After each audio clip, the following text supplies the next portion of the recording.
Allô, allô. Salut mes frères. Salut mes frères ivoiriennes, mes frères ivoiriens et salut mes sœurs ivoiriennes de la Côte d'Ivoire. Je salue toute la Côte d'Ivoire. Je salue toutes les personnes qui passent sur ma chaîne YouTube, YouTubeur. Et je les remercie pour leur message et pour leur soutien. Donc voilà, je vous dis merci et continuez toujours à me soutenir.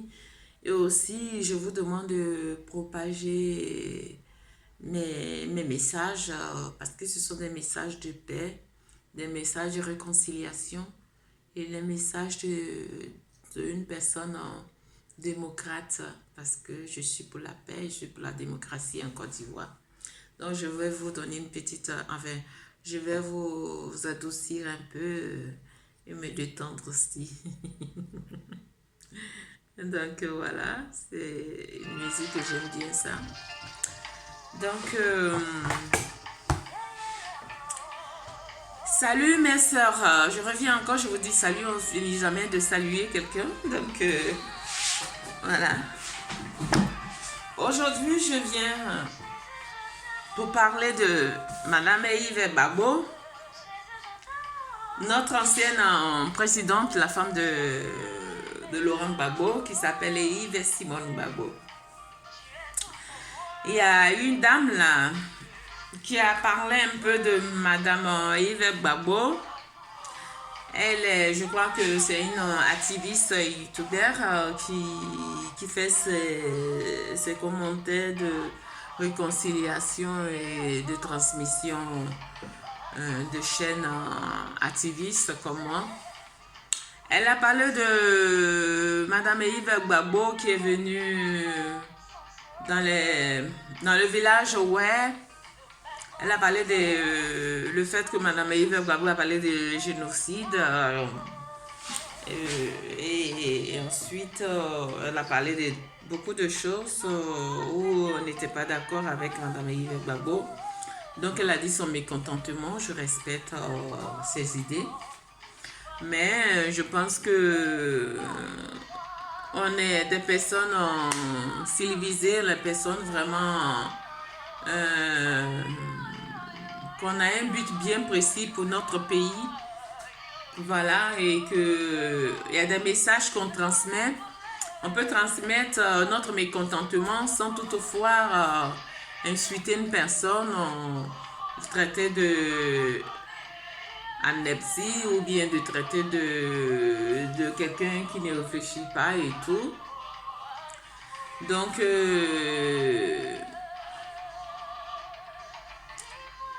j'ai trouvé ça un peu déplorant parce que je me dis que le message qu'on fait à travers nos chaînes YouTube, c'est d'apporter la paix et la réconciliation. Elle était vraiment... Tout ce qu'elle a dit, elle était une personne vraiment très éloquente. Elle parlait bien, elle disait des choses vraiment bien. Je la salue parce que c'était quelque chose vraiment bien fondé au niveau de son village. Elle a même encouragé ses autochtones à rentrer dans la démocratie, à se rassembler et tout.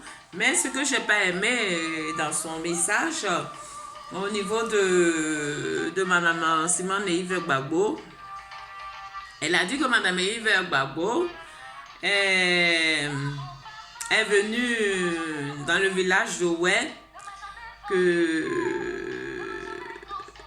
elle est venue pour comment on appelle, pour la génocide qui s'est passé en pays Oué. Madame Yves a envoyé des paquets de riz et tout. Les Oué n'ont pas besoin de ça. Et qu'ils ont besoin de quelque chose de concret pour pouvoir développer leur pays et que c'était la faute de Madame Yves Gbagbo et son mari et tout, parce qu'ils n'ont pas pu protéger comme on appelle les autochtones de Oué et tout. Voilà. Donc, elle était vraiment dans son mécontent et tout. Et ça, c'est normal. Mais je viens pour lui dire que malgré la gouvernance d'un État, l'État ne peut pas tout contrôler. Malgré son bienfait, il y aura toujours quelque chose vraiment qui va se passer parce que entre nous les peuples, entre nous les Ivoiriens, on n'arrive pas vraiment à comprendre la démocratie. Même si on est dans nos raisons, c'est pas une manière aussi de pouvoir vraiment amener nos paysans ou nos personnes qui vivent dans la communauté de pouvoir vraiment gâter les raisons. C'est vrai qu'ils ont hébergé certaines personnes qui ont pris les terres, qui ont pris le bien et tout. Ça, c'est dommage parce que quand on fait l'hospitalité à quelqu'un, c'est pas pour voler ses terres, c'est pour collaborer, c'est pour amener la personne à mieux vivre. Maintenant, si on te donne une partie de la terre et ça devient maintenant un truc où tu dois vraiment prendre ça de force et empoisonner les personnes qui sont là-bas et les mener une vie dure, ça se fait pas. Tout ça, ça fait partie de la démocratie parce que ce côté-là, on n'a pas encore compris la démocratie, on n'a pas compris le savoir-vivre entre les étrangers et entre les autochtones. Donc, ça fait que quand on rentre dans une colère, on n'arrive pas à se contrôler et ça envoie des dégâts. Et quand ça envoie les dégâts, c'est maintenant l'État. C'est l'État vraiment qui prend toutes ces fautes-là. Parce qu'on se dit que l'État aurait dû protéger et tout. Mais ce côté-là, bref, on ne va pas rester là pour pouvoir remuer les vieux plaies. Parce que c'est nous qui formons l'État. Si entre nous, on n'arrive pas vraiment comment on appelle, à prendre certaines mesures et donner toute la responsabilité à des gens qui viennent loger chez nous et qu'on leur donne une partie de terre et que quand ils ont la terre, on les laisse cette responsabilité parce qu'on dit qu'on a confiance en eux et même on les travaille plus, on les donne vraiment la totalité de nos terres pour pouvoir cultiver et de nous amener ce qu'on demande. À la fin, c'est comme une bonne que tu embauches. Je ne vais pas rentrer dans les détails, mais c'est pour vous faire comprendre un peu que on est aussi responsable aussi de ce qui nous arrive parce qu'on prend trop les choses à la légère. Je donne un exemple. Quand on prend une bonne, la bonne, on lui montre comment est-ce qu'on prépare nos sauces, on lui montre comment est-ce qu'on prend l'entretien de la maison, comment est-ce qu'on veut que notre maison soit. On lui donne cette directive-là. Elle la respecte parce qu'au début, on a été clair avec elle, elle la respecte et c'est en fonction de ça, on lui paye et nu vu connu. Donc, les étrangers qui vivent avec nous aussi, si on était vraiment on n'était pas léger dans notre manière de voir les choses, on n'était pas vraiment, on les laissait pas toutes les responsabilités de pouvoir vraiment travailler à nos places là, et que nous-mêmes on travaillait avec eux, on les donnait une partie de nos terres et que c'est pas quelque chose vraiment qui vont s'accaparer de ça, on pouvoir faire à leur guise, mais on les montre toujours qu'ils sont dans la terre des personnes vraiment qui leur hospitalisé et que en retour ils doivent se comporter comme ça. Ça c'est quelque chose qu'on devait faire depuis fort longtemps et ça n'a pas été et ça créé avec les petites malentendus, ça créé plein de dégâts et je suis désolée, je suis navrée vraiment si ça refait Je pense qu'on doit vraiment communiquer ce côté-là, être vraiment dialogué pour ne pas que vraiment nos parents puissent vraiment commettre vraiment ce qui est arrivé à ce qui les est arrivé politiquement parce que quand on fait la politique, on n'est pas démocrate, on dit des choses parce qu'on se dit que vraiment la personne doit accepter parce que la personne n'est pas chez soi ou alors on est chez soi, donc on est libre de faire ce qu'on veut. Ça envoie tous ces malentendus et ça crée encore d'autres sujets. Donc de ce côté-là, bon, moi je veux parler pour dire que on doit dialoguer avec des personnes même si on n'est pas d'accord avec leur personne, les manières de faire. On doit toujours dialoguer pour trouver des consensus, mais sans aller dans la violence, quoi. Bref, donc ce matin, je viens vers vous, ma soeur qui a la chaîne Idées de paix. Elle a parlé vraiment, elle a très bien parlé, je l'encourage. Mais elle a dit quelque chose au niveau de Madame Laurent Gbagbo. Elle est insultée, Madame Laurent Gbagbo, vraiment de traiter vraiment du tout. Et vraiment, elle était vraiment dure. Et c'est pas gentil. Elle était vraiment dure de ce côté-là. Donc, je trouvais ça, je trouvais qu'elle allait un peu trop loin et que je lui demande de se calmer. C'est pas en insultant ou en traitant quelqu'un comment on appelle, de irréfléchi, de minable, de ceci et que la personne va comprendre. C'est vrai qu'il y a eu tous ces dégâts-là, mais ça ne permet pas aux personnes comme les activistes et comme d'autres personnes de rentrer vraiment dans leur vie personnelle et pouvoir vraiment les insulter.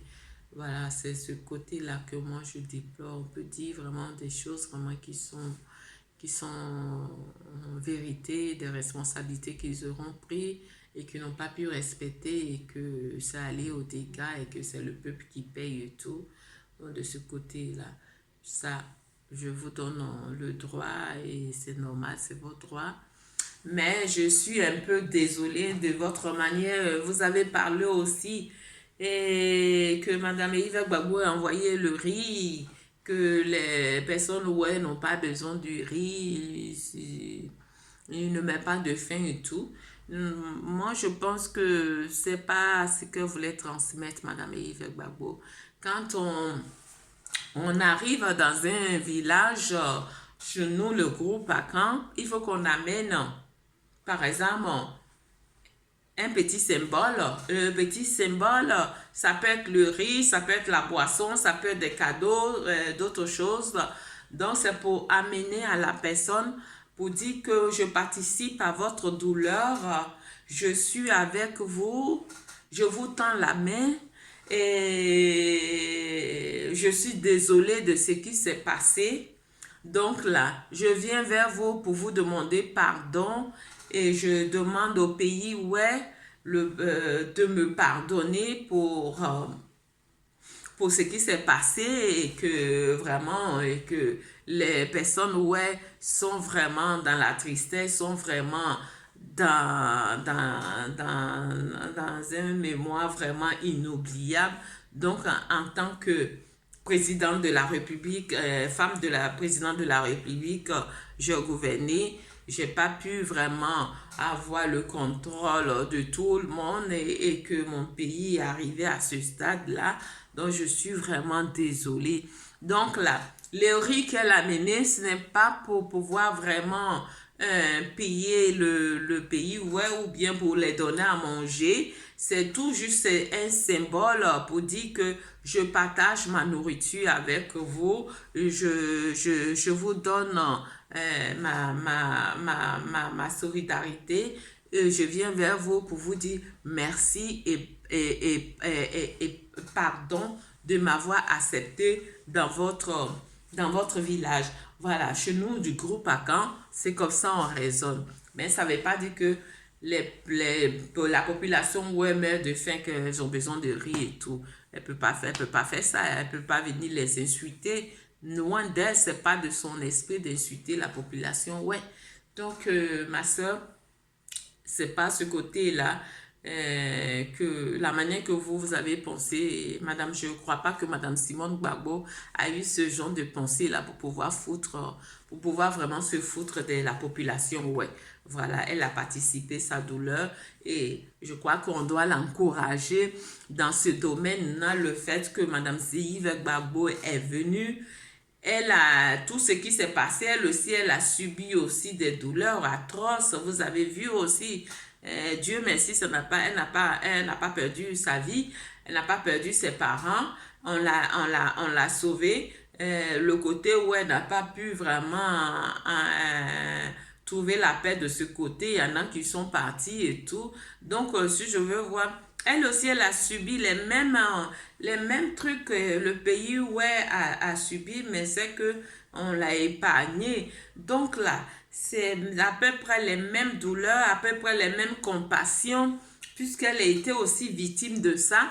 Voilà pourquoi elle passe de village en village qui a été massacré, qui ont eu vraiment ces situations-là, qu'elle les demande pardon avec des petits objets, des petits symboles de réconciliation, par exemple du riz. Elle peut amener autre chose, c'est fait selon, avec ses moyens. Donc là, elle a amené le riz, c'est tout juste pour dire merci à la population de m'avoir accueilli chez vous, de me recevoir chez vous. C'est un symbole devant la coutume à Caen. Ensuite, je viens vers vous parce que vous avez dit que les Bassamois, le groupe à Caen, pas déterminé le groupe à Caen, mais vous avez parlé les gens de Bassam et Bonnois, ce sont des personnes qui sont vraiment, comme on appelle, comme on appelle, sournois. Je vous dis qu'on n'est pas sournois. Moi, je suis du groupe, je suis Bassamois. Madame Simone Yves Gbagbo, c'est ma sœur à Bourré. Et pas que je prends sa défense, mais je vois vraiment que vous êtes allé un peu loin à son égard. Au moins, ce qu'elle est en train de faire comme un démarche, je pense que c'est encouragé, qu'on doit vraiment l'aider dans ce domaine-là, qu'on ne doit pas amplifier la situation parce que c'est déjà arrivé et le mal est déjà fait. Donc, c'est de vraiment réconcilier nos frères et sœurs et rentrer vraiment dans une réconciliation de démocratie et de paix. Donc, vous avez parlé des femmes à bourrer et les Bassamois, le groupe à Caen, on est sournois, on n'est pas sournois. Par moment, quand on parle, on veut éviter certaines choses parce qu'il y a c'est pas toutes les choses qu'il faut dire pour pouvoir dire. C'est pas toutes les choses qu'il faut vraiment comprendre et dire son mécontentement. C'est pas tout. Parce que si tu vois que tu vas dire des choses et que ça va pas faire des constructions à une personne qui est en face, qui t'a lancé quelque chose vraiment négatif, à ton avis, tu trouves que c'est inutile en tant qu'une femme parce à moi, une femme de groupe à Caen, on ne répond pas du tic au tac pour pouvoir montrer à la personne que voilà nos pensées, voilà ceci, parce qu'on trouve que c'est pas quelque chose qui est important. On peut dire des choses bien fondées avec des concrétisations, avec des solutions, avec des résultats, mais toutefois parler dans la stratégie, parler dans l'amour, parler dans une manière civilisée. Donc là, si les femmes du groupe à Caen, comme vous dites que elles sont comme on appelle, elles sont sournois, on n'est pas sournois. Moi, personnellement, je ne suis pas sournois. Je dis mes pensées, Je n'insulte pas les gens, je dis ce que je pense et je dis aussi mon mécontentement sans toutefois insulter quelqu'un parce que si j'insulte, ça ne va pas aboutir à des... La personne que j'insulte, la personne ne va pas comprendre pourquoi est-ce que je l'insulte. Je peux lui donner des conseils, je peux lui dire mon mécontentement, je peux dire vraiment ce qui s'est passé, mais insulter, ça ne sert à rien d'insulter parce qu'il ne m'a pas insulté. Donc là, la preuve, c'est de respecter la personne et sa politique et sa façon de penser. Comme vous, votre pensée, votre façon de penser, on la respecte. On ne va pas venir sur une chaîne télévisée pour pouvoir vous insulter malgré votre mécontentement. Donc, de grâce, j'estime que vous êtes allé un peu trop loin pour Madame Yves Gbagbo et je pense que vraiment aussi il faut faire une vidéo pour pouvoir vraiment demander des excuses parce que elle n'a pas fait quelque chose vraiment pour pouvoir mériter vraiment cette insulte-là. Bref, maintenant, au niveau de la sournoisité que vous dites, voilà, je vous ai donné les détails que on n'est pas sournois, on est des personnes vraiment de vérité, de sagesse et que on ne répond pas à tous les attaques. Là, voilà, on ne répond pas à tous les attaques parce que si on répond à tous les attaques, ça ne sera pas quelque chose de constructif, ça ne sera pas quelque chose qui va comprendre à celui qui est en face, même on passe toujours par le dialogue pour pouvoir vraiment trouver des solutions. Maintenant, vous parlez vraiment du développement et que la Côte d'Ivoire au niveau Bassam, les Bassamois, et le gouvernement les aidait et tout. Non, le gouvernement a participé au dernier moment parce que la Côte d'Ivoire, je dis la Côte d'Ivoire, les Bassamois, les intellectuels Bassamois, les fonctionnaires Bassamois, eux, quand ils travaillent, ils arrivent à pouvoir vraiment faire un programme pour pouvoir vraiment construire leur village, construire leur maison et individuellement ensuite, ça fait partie du développement du village. Donc là, sur le gouvernement de l'État de la Côte d'Ivoire voit que les Bassamois, c'est un peuple vraiment qui aime construire, c'est un peuple vraiment qui donne sa participation au niveau du développement. Donc, au dernier moment, qu'est-ce qu'on fait? C'est la population, c'est le gouvernement maintenant qui va venir pour pouvoir aider ces Bassamois, les gens de Mossou, on va les aider, les gens d'Aboisseau, on va les aider parce que eux-mêmes là, ils n'attendent pas le gouvernement pour pouvoir les aider. Eux-mêmes là, ils s'associent entre eux, eux-mêmes ils trouvent des solutions pour que leur pays soit électrifié, que leur village soit électrifié, que leur village ait de l'eau, que leur village ait vraiment vivre mieux, la santé et tout. Et puis après, quand le gouvernement voit l'effort que on fait, c'est là le gouvernement met aussi son grain de sel pour pouvoir aider la population de Bassam, la population de Bonois, la population comment on appelle,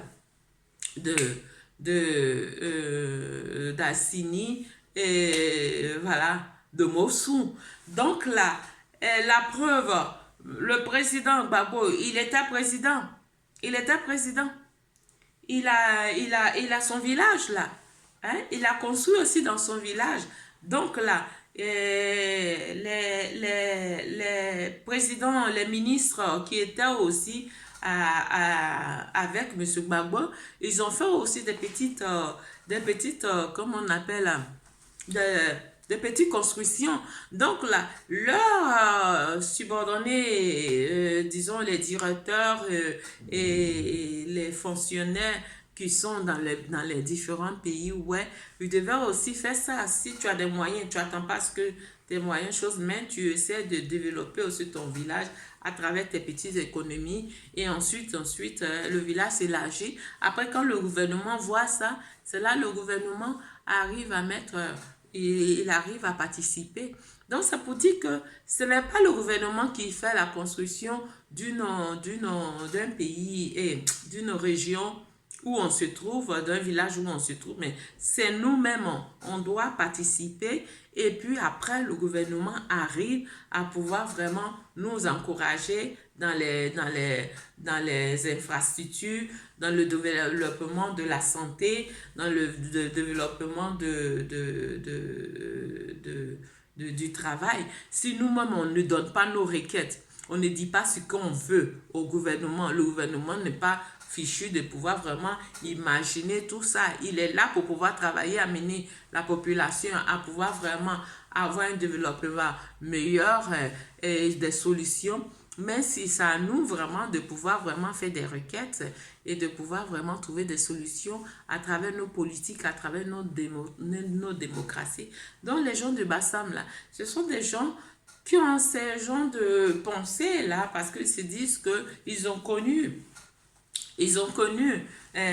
cette manière de voir l'idée de démocratie, de pouvoir vraiment voir les choses dans la démocratie. Donc, c'est un avantage des Bassamois, c'est un avantage du groupe Akan. Si on réfléchit comme ça ne veut pas dire que on est des personnes en sous-noir ou on est des personnes qui n'a pas de, comment on appelle, qui n'a pas de cran, voilà, qui n'a pas de caractère.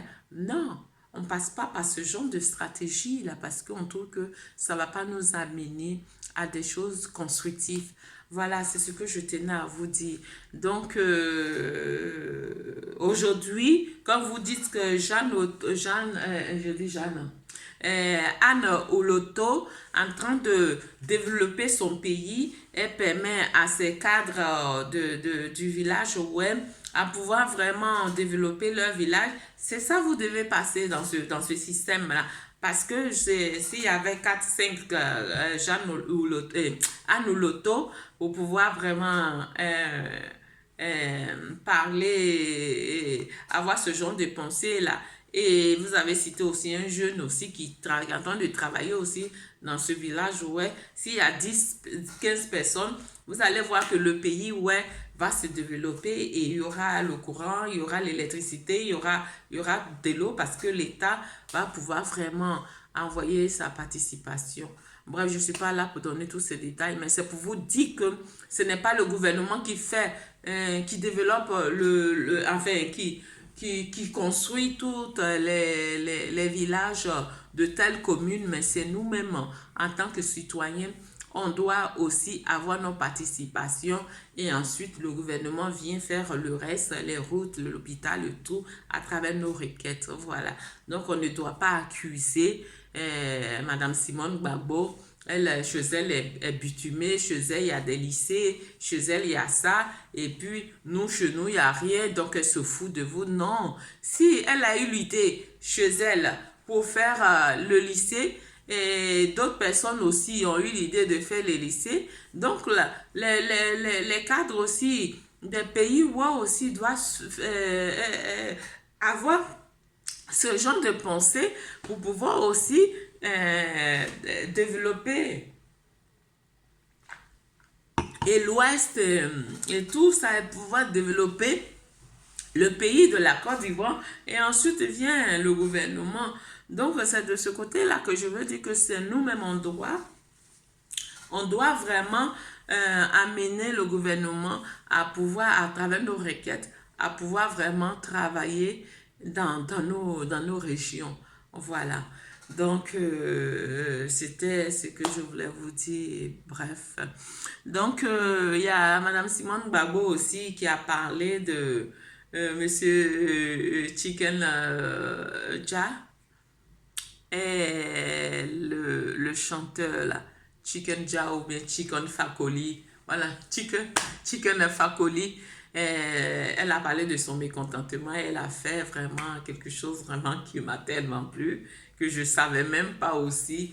Elle a fait un enseignement vraiment d'origine des ancêtres des nordistes et des musulmans et d'où ils viennent et tout, que moi je ne savais pas. Donc vraiment c'est quelque chose vraiment de nouveau que je viens d'apprendre et ça, Ça m'a fait plaisir et ça m'a fait connaître encore plus l'origine des musulmans et l'origine des chrétiens. Donc, bref, ce matin, je viens vers vous pour vous dire que nous, les activistes, on doit éviter de mettre le feu dans les plaies. On est activiste sur les youtubeurs, c'est pour amener nos pays à se développer, à faire des critiques bien constructives. Nos critiques doivent être constructives. On doit faire des critiques qui peuvent amener la Côte d'Ivoire à être développée, la Côte d'Ivoire à avoir la paix, la Côte d'Ivoire à grandir spirituellement. On ne doit pas faire les critiques pour se dire que ouais, que on veut avoir 1000 personnes ou 10 000 personnes sur nos chaînes YouTube. Donc, on va commencer à faire les clashs parce que l'être noir aime bien les clashs. Quand tu fais les clashs, c'est une curiosité. On est tellement curieux en mal que ça nous amène à écouter. Après, on passe, on est là, on rigole. On est là, on met les... Comment on appelle? On met le haut, le petit doigt là pour dire qu'on a aimé. Tout ça, c'est bien beau, ça fait distraire. Mais ça ne construit pas. Ça ne construit pas. Donc là, en ce moment où on est arrivé là, en tant qu'Ivoirienne, je demande à mes frères youtubeurs d'être patients, de prendre les mal en patience, de communiquer en fonction de la paix et de la réconciliation en Côte d'Ivoire, pour que la Côte d'Ivoire puisse vraiment être démocrate, pour que la Côte d'Ivoire puisse vraiment avoir une vision démocratie, une vision de large esprit. Regardez Nigeria, au début, la Côte d'Ivoire était bien partie que le Nigeria. Maintenant, le Nigeria nous dépasse. Malgré leur incompréhension, ils arrivent à trouver des solutions. Ils fructifient leur développement. Il y a des pays internationaux qui viennent les envahir pour pouvoir vraiment développer le pays. Tout ça là. Alors que nous, on était bien partis au temps du fouet. Aujourd'hui, le président n'est pas là. On se divise. Il est dans son tombeau là. Il rit de nous. Il dit, regarde-moi ces enfants-là. Je les ai gâtés. Mais ce côté-là aussi, là, au lieu de... Je les ai donné toute l'opportunité de pouvoir vraiment prendre conscience. Ils n'ont rien fait. Ils ne veulent pas prendre conscience. Ils se déchirent entre eux. Et ils sont là, ils se disent qu'ils sont matures, ils sont responsables, alors que ils ne sont pas responsables en politique. Par moment, là, la politique, là, ce n'est pas toutes les choses qu'on dit. Parce que quand tu vas dire quelque chose en politique, la personne qui est en face de toi ne va pas comprendre comme ça, il va comprendre autrement parce qu'on est des êtres de différents manière de voir les choses.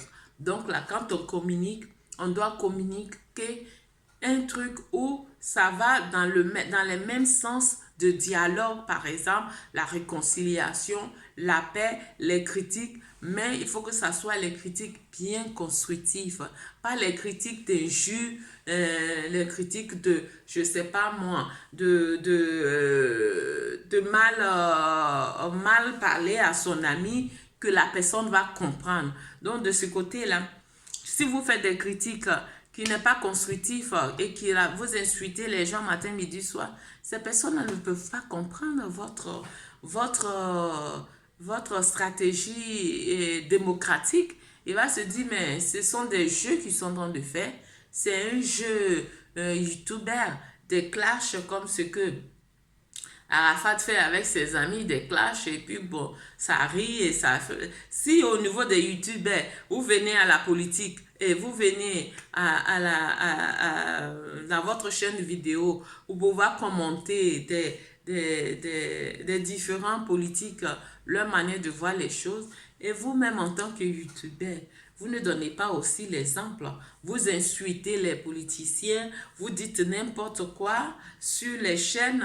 Et quand c'est comme ça, nos chaînes, nos étrangers occidentaux, ils ne comprennent pas ce qu'on dit. Ils disent, mais qu'est-ce qu'ils disent là, ces plaisantins des Noirs là, ils sont toujours en train de se clasher, en train de s'insulter, au lieu de donner des idées à leur pays, de pouvoir se développer, à rassembler tous ces personnes qui étaient déchirées. On est là, on rentre dans les failles de nos amis et de nos frères pour pouvoir vraiment aggraver encore la situation qui n'arrange personne. Vraiment, vraiment, qui n'arrange personne. Donc là, je demande à mes soeurs youtubeurs, je vous demande de cesser les petits clashs. Cherchons à réconcilier. Le mal est déjà fait. Prenons nos mal en patience et mettons ça dans la main de Dieu. C'est Dieu seul qui peut libérer la Côte d'Ivoire. Parce que la Côte d'Ivoire, c'est pour Dieu, c'est pas pour nous. On vit dans la Côte d'Ivoire. C'est Dieu qui nous a mis là. Mais on ne va pas rester éternellement. Mais la Côte d'Ivoire va toujours rester éternellement. Donc, ce qu'on peut donner là, c'est de fléchir. Ce qu'on peut faire, c'est de fléchir nos genoux, prier pour que la Côte d'Ivoire, un jour, soit un pays démocratique, un pays vraiment de paix, un pays de développement, un pays vraiment comment on appelle, de développement côté industriel, côté infrastructure, côté l'hôpital. Aujourd'hui, Alassane Ouattara, il pense que c'est l'infrastructure qui fait le développement d'un pays. Demain, il y aura un président qui va venir comme c'est la continuité. Demain, il y a un président qui va dire bon, moi, mon infrastructure, moi, je ne veux pas ça. Je vais prendre, je vais essayer de faire le travail. Et demain, il y a un aussi qui va venir, il va dire, bon, je vais essayer de construire encore les hôpitaux. Tout ça, on doit parler ça dans la démocratie. On doit parler ça dans la démocratie et faire comprendre aussi au gouvernement qui existe maintenant que voilà, nos requêtes, on veut ça, on ne veut, ce que vous faites c'est bien, mais on veut que vous allez encore en profondeur, vous allez un peu dans la santé, pour pouvoir amener la Côte d'Ivoire à pouvoir mieux se soigner, amener la Côte d'Ivoire à pouvoir mieux se loger, amener la Côte d'Ivoire à pouvoir mieux s'épanouir financièrement avec les salariés, augmenter leur salaire et tout. Donc, on doit amener notre but dans ce domaine, en fait que nos pays avancent, pas dans les insultes, pas dans les choses. Les politiciens, là, quand on les insulte, là, ou bien quand on se tue entre nous, là, eux, vous savez ce qu'ils font? Ils prennent le billet d'avion, ils veulent aller se reposer un week-end, ils peuvent se permettre, ils prennent le billet d'avion, ils s'en vont où ils veulent, ils sont dans les hôtels Pacha avec des bouteilles de champagne, ils écartent leurs jambes un peu partout et il y a le clim qui est en face d'eux et avec la coupe de verre de champagne et ils boivent. Et puis il dit, je les laisse s'entretuer entre eux. C'est ce que vous voulez? On ne va pas rester tout le temps entre s'entretuer et puis après, c'est nous qui venons sur les chaînes youtubeurs en train de crier et pleurer. C'est bien qu'on supporte ces politiques-là. On les aime, mais on n'a qu'à les aimer à un moment bien défini. Toi que tu travailles, on te supporte. Toi que tu ne travailles pas, demain tu t'en vas, on te laisse, on prend encore une autre personne. Moi, c'est comme ça que je vois mes choses. Donc là, je supporte personne. Je veux quelqu'un qui veut travailler pour la Côte d'Ivoire dans la démocratie, dans le respect et dans le droit de la Constitution. Voilà. Parce que la Constitution, là, c'est la Constitution qui fait un pays. Si la Constitution est bafouée et qu'il y a un État qui n'est pas en règle devant la Constitution, ce que tu vas faire, ça sera nul parce que le peuple ne sera pas satisfait au niveau politique. Mais ça ne veut pas dire qu'on doit s'entretuer. Si ce président qui ne respecte pas la Constitution, il va arriver un moment, il va gouverner avec ses apôtres. Il va arriver un moment, Dieu va permettre à ce qu'il puisse partir. On ne va pas rester éternellement sur les chaises présidentielles. On arrive pour un certain temps, malgré ta tenace, malgré ton effort, malgré ton argent, malgré ton financement, il arrive un moment où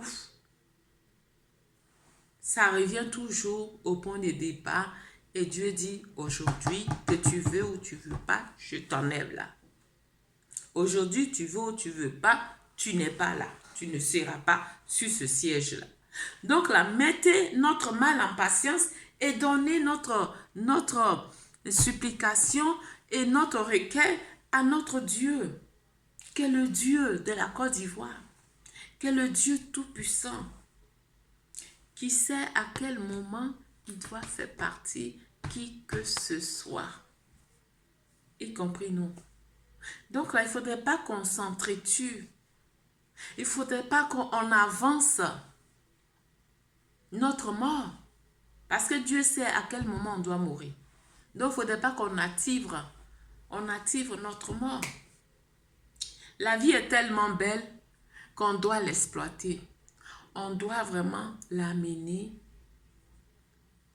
à contempler vraiment les merveilles de ce que Dieu nous a donné.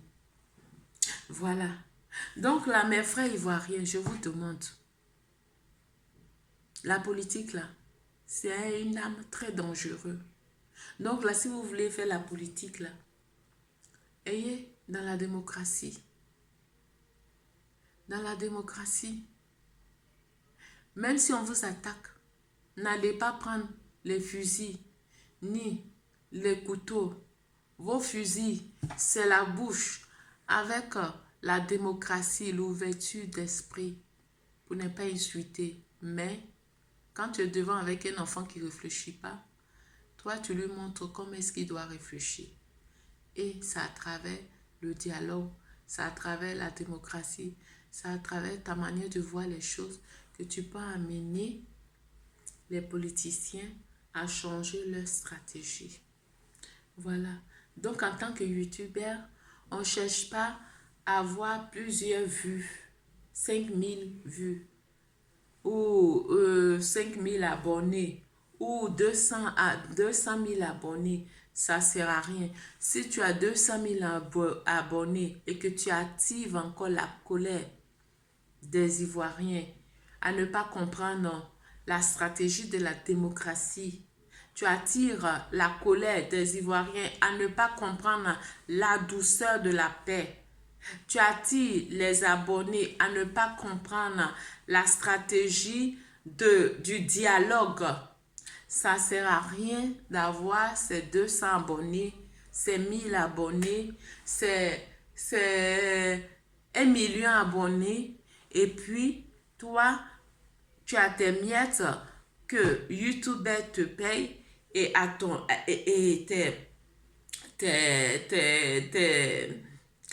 comment on appelle, tes frères et sœurs vivent dans la colère, ils vivent dans la dictature, ça ne sert à rien. Ça veut dire que tu vas faire une communication sans constructif. Donc, je vous appelle, mes frères et sœurs youtubeurs, c'est déjà gâté, comme on dit dans nos français ivoiriens.